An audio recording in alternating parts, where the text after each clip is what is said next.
5 minutes sur mon temps de trajet pour parler d'un truc vraiment important qui s'est passé hier soir. C'était hier soir, je crois. Enfin bref.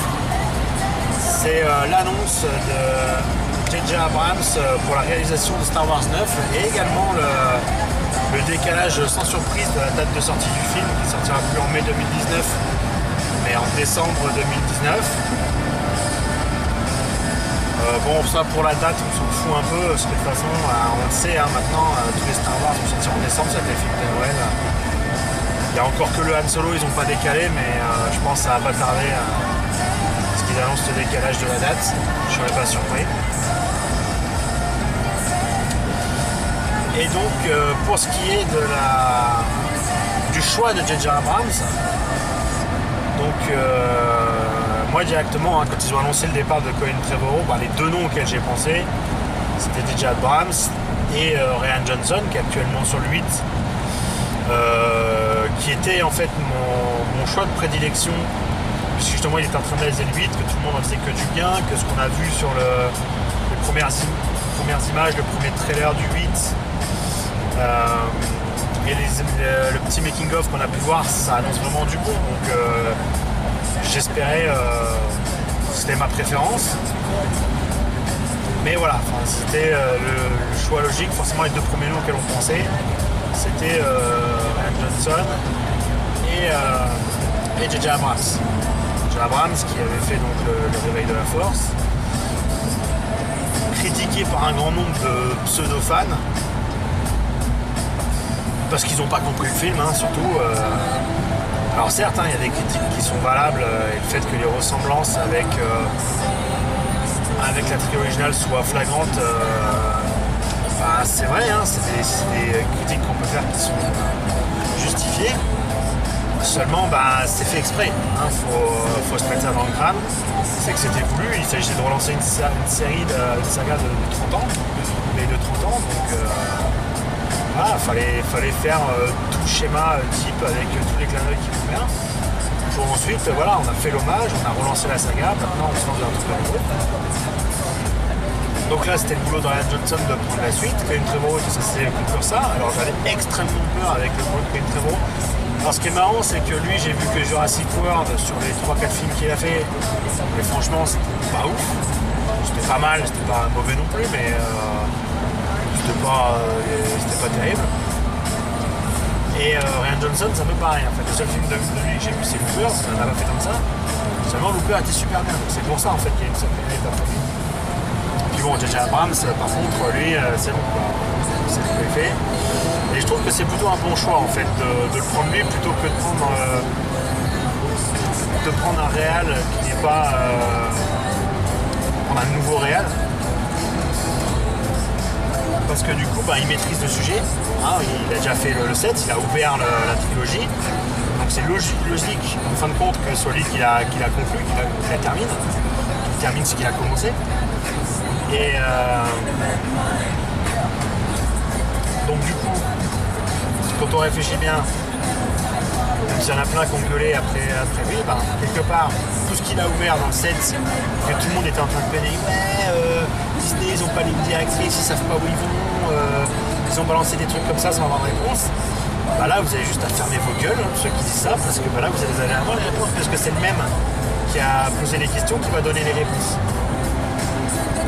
Donc ça montre que Disney, même si on peut leur dire ce qu'on veut, Lucasfilm, mine de rien, malgré tout, ils maîtrisent quand même le truc. Parce qu'ils ont pris le meilleur réel possible.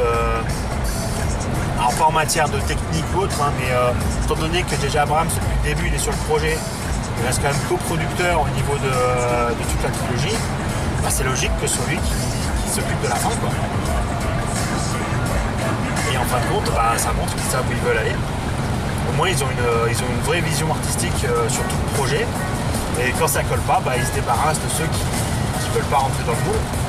Alors ça peut être un choix critiquable, mais au moins ça prouve qu'ils savent ce qu'ils veulent. Voilà. C'est pour ça qu'il y a eu le cas sur Spin-off Han Solo, qu'il y a eu des petites tensions avec Gareth Edwards sur Rogue One, même si tout le monde a applaudi le film. Seulement tout le monde a applaudi le film, mais c'est aussi grâce au reshoot et de ce second là, je ne sais pas son nom, mais et qui a fait ses reshoots parce qu'il arrête de voir qu'on est plus dessus. Donc voilà, il faut faire confiance à Disney. J.J. Abrams, c'est un très bon choix pour cet épisode 9. Je reprends, on a fait une petite pause en prise de souffle, c'était un peu compliqué sur la route. Parce que, comme vous pouvez peut-être le voir, c'est un peu un temps de merde. Vas-y, filme la route vite fait. Voilà, c'est un peu un temps pourri. Donc voilà, on a fait une mini pause histoire de se concentrer sur la route et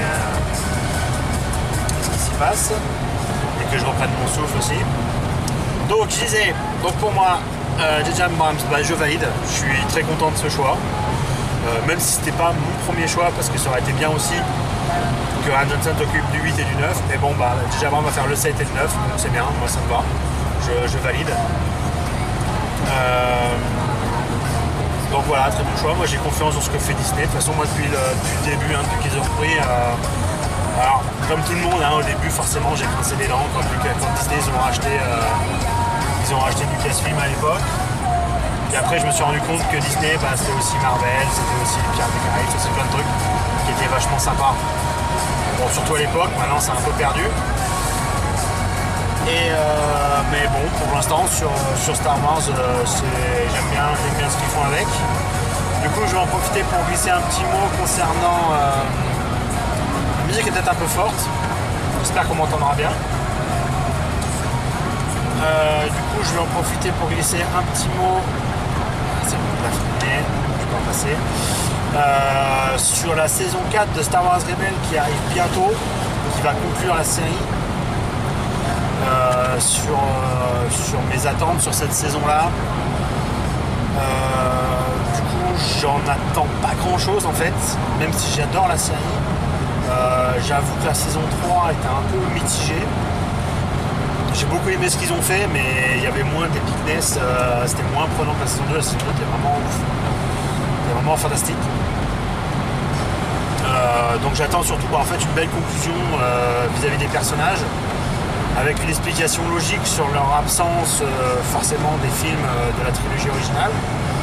Alors on sait, grâce à Rogue One, sous forme de clin d'œil, que le Ghost et que le commandant Syndulla sera, ainsi que Chopper était présent dans Rogue One, donc on sait qu'eux ils sont là et qu'ils seront à la bataille de Scarif. Alors après, est-ce qu'ils sont morts durant la bataille de Scarif ou non? Ça, on n'en sait trop rien. Je ne pense pas que la série répondra à ça, parce que je crois que d'après les premières déclarations, ils avaient annoncé que la série s'achevait avant l'épisode de Rogue One. Donc j'espère une belle conclusion pour les personnages. Moi j'avais ma petite théorie que j'avais faite après le visionnage de la saison 2 sur le devenir des deux Jedi surtout, qui serait en lien justement avec Snoke. Théorie qu'on peut retrouver sur la chaîne de Kishnifu, qui a lu dans une de ses vidéos de théorie, que j'ai publié aussi sur ma page. Peut-être que je referai une vidéo, j'en parlerai, j'en sais rien. Donc en gros, pour moi, Ezra et Kanan étaient liés, surtout Ezra était lié à Snoke, voire c'était même lui qui était Snoke en fait.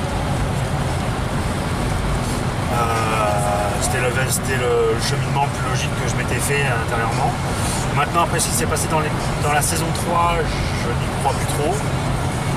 Surtout, après, moi je me fie pas trop aux déclarations qui sont à côté. Et je trouverais ça dommage qu'ils n'exploitent pas en fait ce qui se passe dans cette série pour expliquer certaines choses dans la suite. On verra bien. Voilà pour ce qui est de mon avis sur Rebels de saison 4 qui arrive mi-octobre il me semble.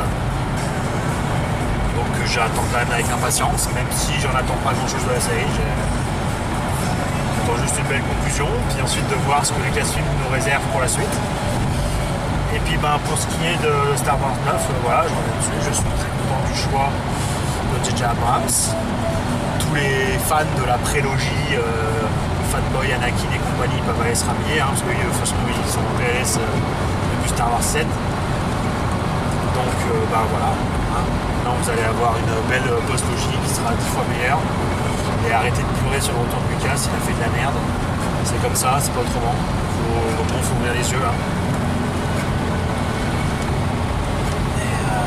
voilà, je termine sur ce petit pic. J'espère que terminer dans la bonne humeur. Et je vous dis à bientôt pour les prochaines aventures. Donc, ciao.